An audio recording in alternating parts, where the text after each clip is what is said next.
नमस्कार दोस्तों, स्वागत है आप सभी का हिंदी स्टडी में। और आशा करती हूँ आप सभी स्वस्थ होंगे और अच्छे से तैयारी कर रहे होंगे।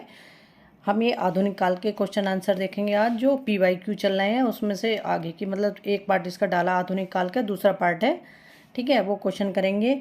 एक बात आपके लिए कहना चाहूँगी कि मतलब आप चाहते हो कि मतलब कोई ना कोई तुम्हें मतलब ये मोटिवेट करे, ठीक है। मेरे कहने का मतलब ये कि जैसे प्रेरित करे कि तुम ये काम करो, ये करो, बच्चों की तरह से। तो अगर तुम ऐसे करोगे ना तो बड़ा मुश्किल हो जाएगा, ठीक है। अगर अपने अंदर से अभिप्रेरित हो, मतलब अंदर से ये लाओ कि हमें ये काम करना है, तभी हमारे मतलब जीवन सफल होगा या जीवन आगे हमारा सुंदर बनेगा, तभी आप ये काम कर पाओगे। अब अगर मान लो किसी ने प्रेरित कर भी दिया तुम्हें, तो कितनी देर प्रेरित मतलब रहोगे? एक दिन, 2 दिन, ठीक है। किसी ने बताया कि ऐसे कर लो, ऐसे कर लो, ऐसे हो जाएगा, तो तैयार हो गए हम करने के लिए। लेकिन वो कब तक रहेगा? एनर्जी वो दूसरा जो हमें देता है ना, वो एनर्जी ज़्यादा समय तक नहीं रहती। लेकिन जो हम खुद से एनर्जी इकट्ठी करते हैं ना, वो ही काम करती है। इसलिए यही समझाने की कोशिश कर रही हूँ ये सब आपकी, कि मतलब ये मत कि हम उसकी वीडियो सुन लें, वो ऐसे बता रहे हैं कि हर किसी व्यक्ति की सिचुएशन अलग होती है। किसी के साथ तो मतलब फैमिली वाले मतलब करते हैं सपोर्ट, किसी के फैमिली वाले सपोर्ट नहीं करते। कोई जॉब करते हैं, कोई जॉब नहीं करते, जॉब के साथ तैयारी करते हैं, किसी के साथ कैसी परेशानी है। तो हर किसी की समस्या अलग है। अगर हम एक व्यक्ति की बात सुनकर, हम सब एक व्यक्ति की बात हम 1000 व्यक्ति सुने और सोचे हम ऐसे कर लें, ऐसे कर लें, तो उसकी मतलब परिस्थितियाँ अलग रही होंगी, सबकी अलग अलग होती हैं। तो ऐसा नहीं है कि मतलब मैं जो कहना चाह रही वो चीज़ आप समझोगे, ठीक है। क्योंकि एक अच्छे मतलब कंपटीशन की तैयारी कर रहे हो, तो टीचर बनने जा रहे हो, तो उसमें बहुत बड़ा स्तर है, ठीक है। तो इसलिए ऐसा कुछ नहीं है। इसलिए मेहनत से अपना तैयारी करो अपने आप से, ठीक। मतलब दूसरे को ना समझाना पड़े कि हाँ ऐसे, यही कहना है। बाकी आपको जो अच्छा लगे आप स्वतंत्र हो कर सकते हैं। स्टार्ट करते हैं क्लास। आज का पहला क्वेश्चन है हमारा, करते तुलसीदास भी कैसे मानस नाद, महावीर का यदि उन्हें मिलता नहीं प्रसाद। उक्त पंक्तियों के रचनाकार हैं। तो ये पंक्तियाँ किसकी हैं? तो ये पंक्तियाँ हैं मैथिली शरण गुप्त जी की पंक्तियाँ हैं। मैथिली शरण गुप्त जी की पंक्तियाँ हैं। और इन्होंने जो इनके मतलब मैथिली शरण गुप्त के काव्य गुरु कौन है? वो है महावीर प्रसाद द्विवेदी, ठीक है। तो इसी वे में इन्होंने ये पंक्तियाँ कही गई हैं। और मैथिली शरण गुप्त जो द्विवेदी युग के प्रतिनिधि कवि अगर आ जाए ऑप्शन में देखिए, तो मैथिली शरण गुप्त द्विवेदी युग के प्रतिनिधि कवियों में गिने जाते हैं। हरि गीतिका के बादशाह भी कौन है? मैथिली शरण गुप्त हैं। और राम भक्त कवि हैं। मैथिली शरण कैसे हैं? जैसे ऑप्शन में आ जाए मूलतः राम, मतलब मैथिली शरण कैसे कवि हैं, तो वो राम भक्त कवि हैं।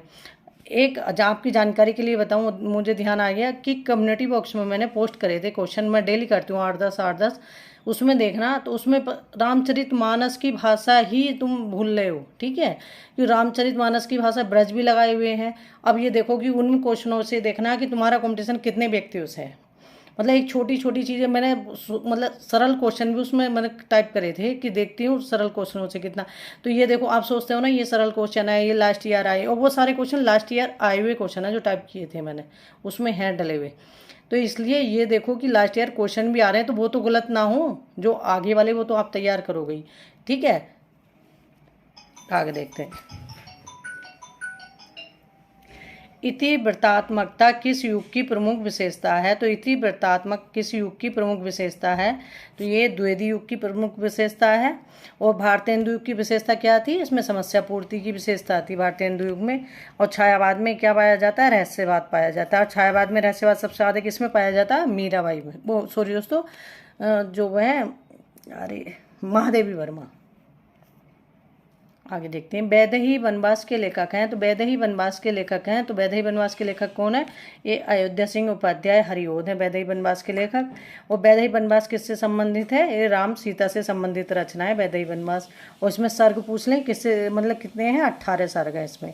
प्रिय प्रवास में कितने सर्ग हैं? 17 सर्ग हैं। तो इसमें कितने हैं? 18 सर्ग हैं। और खड़ी बोली के महाकवि कौन है?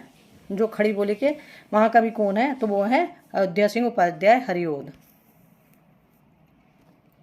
द्विवेदी युग के सर्वश्रेष्ठ प्रगीतकार माने जाते हैं। तो द्विवेदी युग के सर्वश्रेष्ठ प्रगीतकार कौन मान जाते हैं? मुकुटधर पांडे।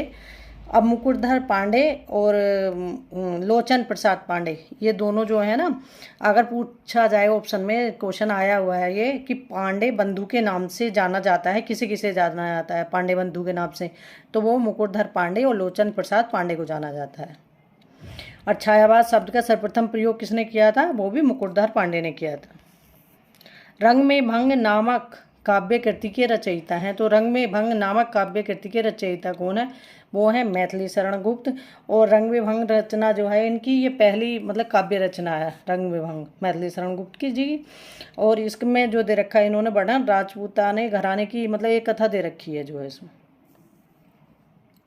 खड़ी बोली हिंदी का प्रथम महाकाव्य है, तो खड़ी बोली हिंदी का प्रथम महाकाव्य कौन सा है? प्रिय प्रवास है। ये क्वेश्चन बहुत बार रिपीट हो चुका है, खड़ी बोली का महाकाव्य कौन सा है? प्रिय प्रवास है। अब ये क्वेश्चन जो मैं करा रही हूँ, ये क्वेश्चन तो ऐसे हो जाने चाहिए, रट जाने चाहिए कि इनमें से कोई भी क्वेश्चन कहीं से भी आए तो मतलब आपके खराब नहीं होना चाहिए, ठीक है।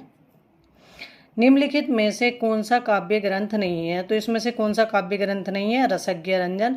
तो रसज्ञ रंजन क्या है? ये महावीर प्रसाद द्विवेदी जी का निबंध है। वैदेही वनवास काव्य ग्रंथ है, ये भी अयोध्या सिंह उपाध्याय हरिओद का। पथिक रामनरेश त्रिपाठी जी की रचना है। भारत भारती मैथिली शरण गुप्त जी की रचना है। साकेत महाकाव्य का सर्वाधिक मार्मिक सर्ग है, तो साकेत महाकाव्य का सर्वाधिक मार्मिक सर्ग कौन सा है? नवम सर्ग है। और साकेत की नायिका कौन है? मतलब उर्मिला है, जो लक्ष्मण की पत्नी है।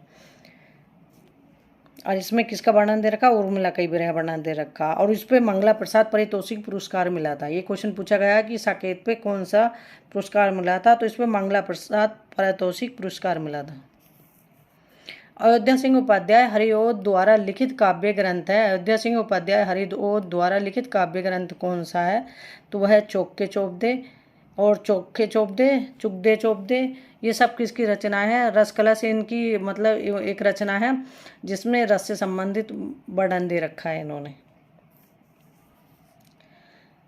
द्विवेदी युग के संपूर्णता प्रतिनिधि कवि हैं, तो द्विवेदी युग के संपूर्णता प्रतिनिधि कौन से हैं? मैथिली शरण गुप्त हैं। देखो ये क्वेश्चन इस तरह से आया था। भारत भारती में किस भावना की रूपरेखा प्रस्तुत है? तो भारत भारती में किस भावना की रूपरेखा प्रस्तुत है? तो इसमें राष्ट्रीय भावना है भारत भारती में। और भारत अगर पूछा जाए मतलब मैथिली शरण गुप्त की मतलब ख्याति का आधार क्या है? तो वो है भारत भारती। और भारत भारती लिखने पर ही जो महात्मा गांधी थे उन्होंने इन्हें राष्ट्रीय कवि की उपाधि दी थी। आगे देखते हैं। रत्नाकर कृत गंगा अवतरण किस छंद में है? तो रत्नाकर जी की रचना है गंगा अवतरण, और ये किस छंद में है? रोला छंद में है। और कितने सर्ग हैं इसमें? 13 सर्ग हैं, ठीक है। और ये रत्नाकर जगन्नाथ दास रत्नाकर और सत्यनारायण कविरत्न, ये ऑप्शन बहुत बार पूछा गया है कि कौन से ऐसे हैं जो आधुनिक काल में जब काव्य की भाषा खड़ी बोली बन चुकी थी तब भी मतलब ब्रज भाषा में रचनाएं कर रहे थे, तो वो 2 ही लेखक थे। बाकी और भी थी लेकिन मुख्यतः इनके बारे में पूछा जाता है। भक्ति काल के ग्रस्त जीवन का जैसे सुंदर चित्रण सूरदास में मिलता है वैसे ही आधुनिक काल के किस कवि में यह मिलता है? तो ये है मैथिली शरण गुप्त में। किसान के रचनाकार हैं, तो किसान के रचनाकार कौन है? तो किसान किसकी रचना है?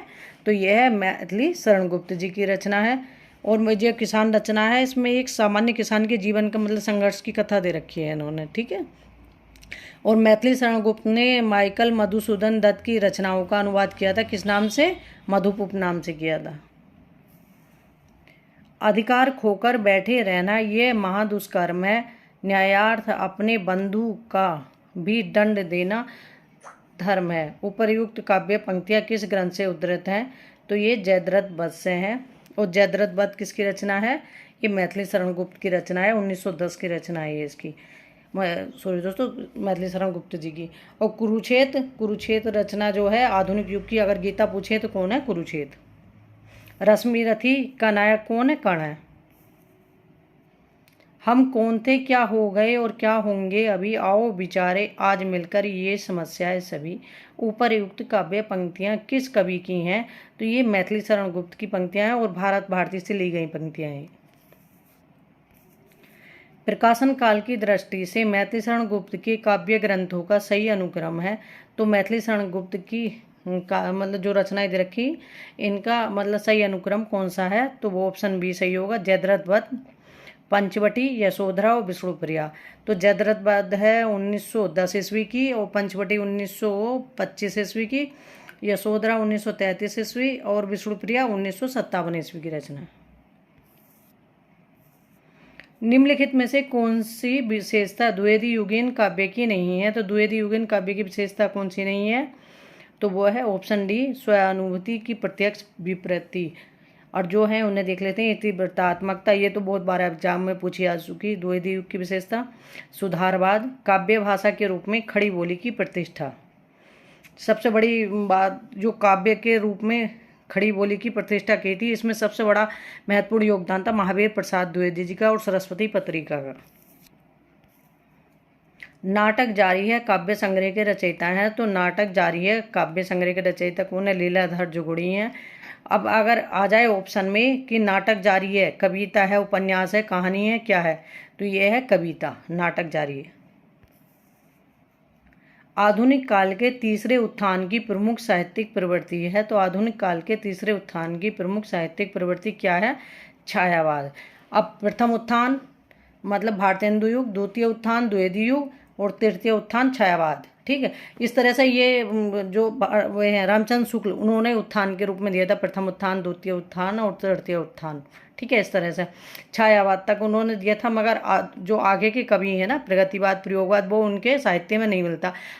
आगे से ये एक बात का ध्यान रखना, अगर प्रगतिवाद, प्रयोगवाद और आगे के जितने साठोत्तरी कविता, आधुनिक नई कविता, मतलब उनसे संबंधित जो भी आए, तो समझ लेना कि या तो वो बच्चन सिंह के या रामस्वरूप चतुर्वेदी जी के मतलब इतिहास से पूछे गए क्वेश्चन है, क्योंकि रामचंद्र शुक्ल जी का इतिहास में केवल छायावाद तक ही है ये। ठीक, अगर ऑप्शन में रामचंद्र शुक्ल भी है तो उधर मतलब ये सोचना कि ये तो सिर्फ छायावाद तक ही है, तो ये आगे तो मतलब इनका होगा ही नहीं। ये आगे देखते हैं। नारी तुम केवल श्रद्धा हो पंक्ति किस रचना में है, तो पंक्ति किस रचना की है, तो नारी तुम केवल श्रद्धा हो, तो ये लज्जा सर्ग से ली गई हैं। और किसकी पंक्ति हैं, कामायनी की पंक्ति है। कामायनी में कितने सर्ग हैं, 15 सर्ग हैं। और कामायनी के मनु मन का, श्रद्धा हृदय का, ईडा बुद्धि का और कुमार मानव का, इस तरह से ही प्रतीक पूछे जाते हैं। ठीक है, और इनके सर्ग क्रम से याद कर लेना, क्योंकि पूछे जाते हैं प्रथम सर्ग कौन सा और फोर्थ सर्ग कौन सा, या लास्ट का पूछ लेंगे। इस तरह से चिंता, आशा, श्रद्धा, काम, वासना, लज्जा, कर्म, ईर्ष्या, ईडा, स्वप्न, संघर्ष, निर्वेद, दर्शन, रहस्य, आनंद। 5-5 करके याद करना। मैंने 5-5 करके याद करे थे, क्योंकि एक साथ तो नहीं होती। 5 एक बार, 5 एक बार, 5 एक बार, 3 क्रम में याद करना, आसानी से हो जाएंगे। किस छायावादी कवि को प्रकृति का सुकुमार कवि कहा जाता है, किस छायावादी कवि को प्रकृति का सुकुमार कवि कहा जाता, वो सुमित्रा नंदन पंत जी को कहा जाता है। और सुमित्रा नंदन पंत के बचपन का नाम क्या था, गोसाई दत्त था। धिक जीवन जो पाता ही आया है विरोध, पंक्ति में किसके जीवन सत्य की अभिव्यक्ति मिलती है, तो वो मिलती है सूर्यकांत त्रिपाठी निराला के। ठीक है, और ये इनकी किस उससे ली गई पंक्तियां हैं, ये राम की शक्ति पूजा से ली गई पंक्तियां हैं इनकी। इनकी रचना है एक सरोज स्मृति, जो इन्होंने अपनी बेटी के वियोग में लिखी थी। तो हिंदी का शोक गीत कहा जाता है उसे, और हिंदी का मेघदूत कहा जाता है आंसू को, जयशंकर प्रसाद की रचना है जो। हरियोध जी के प्रिय प्रवास महाकाव्य में सर्गों की संख्या है। हरियोध जी के प्रिय प्रवास में जो महाकाव्यों में सर्गों की कितनी संख्या है, महाकाव्य जो प्रिय प्रवास है इसमें 17 सर्ग हैं। ये क्वेश्चन बहुत बार पूछ चुके हैं। जैसे एक तो पद्मावत में कितने खंड हैं, और एक पद्मावत में, और एक रचना है साकेत में, और प्रिय प्रवास में, वैदेही वनवास में, और 2-3 रचनाएं हो रहा है जो कि मतलब पूछे आ चुके हैं कि इसमें कितने सर्ग हैं, कितने खंड हैं। ठीक है, कलाधर और वो पद्मावती, शायद पद्मावत में कितना समय है। ठीक है, कलाधर उपनाम से रचना करने वाले का नाम है, तो कलाधर उपनाम से रचना करने वाले का नाम है जयशंकर प्रसाद।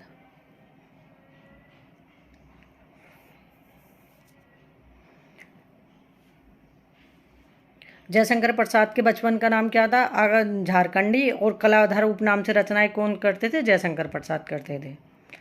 दुख ही जीवन की कथा रही, क्या कहूँ आज जो नहीं कही, काव्य पंक्तियाँ किस कृति की हैं। तो दुखी जीवन की कथा रही, क्या कहूँ आज जो नहीं कही, ये काव्य पंक्तियाँ सरोज स्मृति से निराला की रचना है। जो निम्नलिखित में से एक कथन गलत है, तो इसमें से एक कथन गलत है, बताना है कौन सा गलत है। तो वो है इरावती प्रसाद द्वारा लिखी गई कहानी है। इरावती जयशंकर प्रसाद की कहानी नहीं है, जयशंकर प्रसाद का उपन्यास है, वो भी अधूरा उपन्यास है। कंकाल, तितली और इरावती इनका अधूरा उपन्यास है। कामायनी प्रसाद द्वारा लिखा गया महाकाव्य ये सही है। आशु प्रसाद द्वारा लिखित खंडकाव्य ये भी सही है।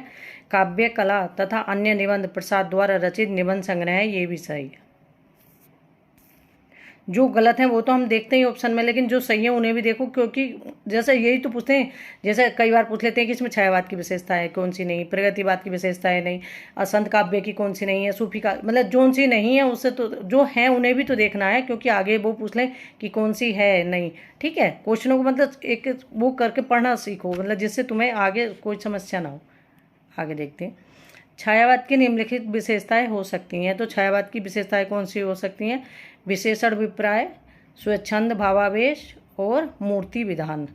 ठीक है, ये तीनों विशेषताएं किसकी हैं? छायावाद की। और इतिवृत्तात्मकता किसकी है? द्विवेदी युग की है। सुमित्रानंद पंत की सुप्रसिद्ध कविता परिवर्तन उनके किस काव्य संकलन में संकलन में सर्वप्रथम प्रकाशित हुई? तो वो हुई है पल्लव में। जो इनकी परिवर्तन कविता है तो वो प्रकाशित किस में हुई थी? पल्लव में। और ये आज के हमारे क्वेश्चन थे। और सुमित्रानंदन कमन का जन्म कहाँ हुआ था? ये क्वेश्चन पूछा गया। तो सुमित्रानंदन का जन्म कहाँ हुआ था? नंदन पंत का ये कौसामी के अल्मोड़ा गांव में हुआ था, अल्मोड़ा के कौसामी में हुआ था। ठीक है। और संवेदनशील इंद्रिय बोध का कवि किसे कहा जाता है? पंत जी को कहा जाता है। जैसे ओज औदात्य के कवि कौन है? निराला है। ठीक है, आज के अपने क्वेश्चन कंप्लीट हो गए। बस मेरा कहने का औचित्य यही था, शुरू में मैं आपको जो समझाना चाह रही थी सिर्फ यही कि हर व्यक्ति की सिचुएशन अलग होती है, अपनी सिचुएशन हर व्यक्ति की अलग होती है। बस दूसरे को देख के प्रेरित हो कि ये ऐसे करे तो वो प्रेरणा मतलब थोड़ी देर रहती है। अंदर से प्रेरित होकर मेहनत करो, जरूर सफलता मिलेगी। और कभी भी होपलेस मत हो, अंदर से ये मत सोचो कि हमें नहीं मिलेगी, मेहनत कर रहे हैं तो। अगर थोड़ा अपनी तरफ से 100% देना, अपनी तरफ से कभी भी ये मत सोचना कि हमने थोड़ा मतलब आज कम पढ़ने किया।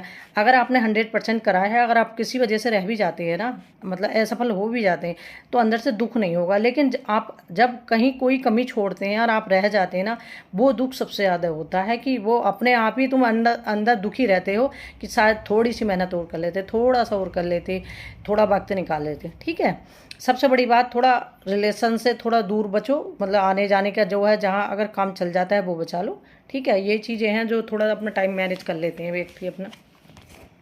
ठीक है, थैंक यू दोस्तों मेरी वीडियो देखने के लिए।